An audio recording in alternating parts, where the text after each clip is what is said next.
என் அதிகாரம் என் கையில் என்ற பொருட்பால் அரசியலில் 66வது அதிகாரமாக வினை தூய்மை என்பதை எடுத்துக்கொண்டிருக்கிறேன். வினை தூய்மை அது அதிகாரத்தின் சாராம்சத்தை முதல்ல பார்த்துருவோம். நம்ம ஓகே, நாம் செய்யும் செயல் நன்மையும் நேர்மையாகவும் இருக்க வேண்டும். அந்த செயலை நிறைவுற்ற வழிகளில் தூய்மையாகவும் இருக்க வேண்டும் என்பதை இந்த அதிகாரம் கூறுகிறது. நன்மையும் தூய்மையும் இந்த அதிகாரம் சிறப்பாக கூறுகிறது. அடுத்ததாக இதோட சிறப்புகளை பார்ப்போம். நற்செயலின் வலிமை. புண்ணியமும் இல்லாத செயல்களை நாம் செய்யக்கூடாது. தவறுக்கு வருந்துதல், இழிவான செயல்களை செய்யாமல் இருத்தல் வேண்டும். இதுதான் இந்த அதிகாரத்தோட சிறப்பு அம்சங்கள். இதுல என்ன சொல்றாங்க அப்படின்னா, இவ்வதிகாரம் சொல்லும் வினைங்கிற பொருளுக்கு நீங்க பாத்தீங்கன்னா அது அரசாட்சியில் நிகழ்கின்ற செயலை குறிப்பதாகும். இது யாருக்கு சொல்லியிருக்காங்க அப்படின்னா அமைச்சருக்கு.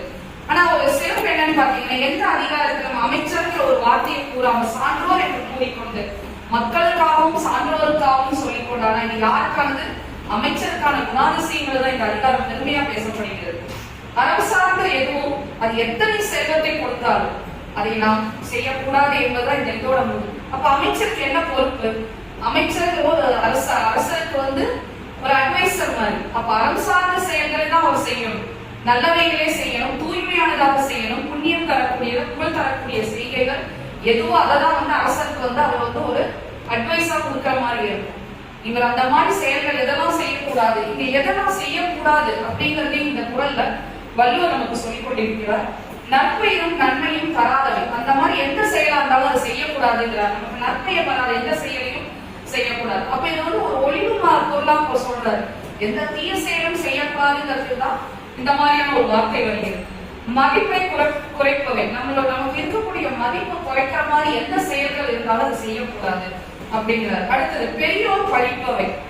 நமக்கு நம்ம வழிகாட்டிகளா முன்னோர்கள் இருந்திருப்பாங்க. அவங்க சில செய்திகளை நமக்கு கடத்தி சென்றிருப்பாங்க. அந்த இதை தாண்டி எதையும் செய்யாதீங்க. அவங்க சொன்ன நல்ல விஷயங்களை எடுத்துட்டு அதை கடத்தி செய்யுங்க. உலகோர் பழித்தல். உலகத்தார் எதெல்லாம் தீய செயல் சொன்னாங்களோ அதெல்லாம் செய்யக்கூடாது. அதுல பெரும்பாலும் சொல்லக்கூடியது நம்மளுடைய எந்த தீய செயல் பாத்தீங்கன்னா மது அருந்துதல், இந்த மாதிரி செய்திகள் செய்யக்கூடாது அப்படிங்கிறாங்க. இதுல முதல் குறளாக என்ன வருதுன்னு பாத்தீங்கன்னா, நல்ல துணை நமக்கு இருந்தா நல்லவைகளே நடக்கும். ஆனா நல்ல துணையை விட நம்மளோட சிந்தனை சிறப்பாக இருந்தா, நல்லதாக இருந்தா எல்லாமே நமக்கு தான் சேரும் அப்படிங்கறது முதல் குறள் அருமையா சொல்லியிருப்பேன். அது ஒண்ணே நமக்கு போதும். உன்னோட சிந்தனை சரியா இருந்தா நமக்கு எல்லாமே நமக்கு சேர்ந்துடும் அப்படிங்கிறது. அப்ப அந்த சிந்தனைகள் யாருன்னா அந்த அமைச்சர் சரியான அமைச்சராக இங்க இருந்தா அந்த நாடும் அந்த அரசையும் சிறப்பானதாக இருக்கும் அப்படிங்கிறாங்க. அடுத்தது நல்லதோர் நன்மையும் நல்லது தராத எந்த செயலையும் செய்யாதீங்கிறது அடுத்தது கொஞ்சம் கொஞ்சமா கொண்டு வர்றாரு ஐயன் திருவள்ளுவர். என்னைக்கானாலும் நல்லது என்ன தெரிஞ்சிச்சு அந்த இடத்துல இருந்து நீங்க எடுங்க, அந்த செயலை செய்யாதீங்க அப்படிங்கிறாங்க. அப்புறம் நமக்கு எல்லாருக்கும் என்ன எண்ணம் இருக்கும்? வாழ்க்கையில இப்படியே இருக்கணும்னு இருப்போமா? ஒரு ஆசிரியரா இருப்பாங்க, அவங்களுக்கு அடுத்த எண்ணம் என்னவா இருக்கும்? ஆசிரியராகவே படிக்கிறீங்கன்னு இருக்குமா? இல்ல ஒரு தலைமை ஆசிரியரா உயர வேண்டும் என்ற எண்ணம் இருந்தா மாத்திரம் போறாரு. அந்த உயர வேண்டுமான எண்ணத்துக்கு உண்டான செய்கைகளையும் செயல்களையும் நாம் வளர்த்திக்கணும். அந்த இடத்துல எந்த விதமான ஷார்ட்கட்ஸும் இருக்கக்கூடாதுங்கிறது. சரியான முறையில நம்மளோட உயரம் இருக்கணும். எண்ணம் இருந்தாலும் போராது, நம்மளோட சிந்தனையும் அது மாதிரி இருக்கணும். அப்படின்னு தெளிவான எண்ணம். நம்ம சில பேர் பாத்தீங்கன்னா தெளிவான எண்ணத்தோட இருப்பாங்க. யாரும் அவங்களை போய் தீண்டிடவே முடியாது, அவங்க அசைச்சுக்கவே முடியாது, அவ்வளவு உறுதியா இருப்பாங்க. ஆனா அவங்களும் எவ்வளவு தூரம் தன்னை காத்துக் கொள்ளணும்னு எந்த விதமான தீய சக்தியும் தன்னை கண்டாம அவங்க பார்த்துக்கணுங்களுக்கும் அடுத்த குரல் எனக்கு சொல்றாரு. இது எதுவுமே சிக்கி கொள்ளக்கூடாது. எவ்வளவு உறுதியா இருக்கணும். ஹரிச்சந்திரன் எவ்வளவு உறுதியா இருந்தார். அவருக்கு எவ்வளவு பெரிய சங்கடங்கள் வந்தது. ஒரு மாபெரும் பேரரசரா இருந்தவர் அவர் கடைசியில ஒரு சுடுகாடு வரைக்கும் போயிட்டார். ஆனாலும் தன்னுடைய உறுதியில நிலைச்சு இருந்ததுனாலதான் இன்றைக்கும் நம்ம அவரை பற்றி பேசிக்கொண்டிருக்கிறோம்.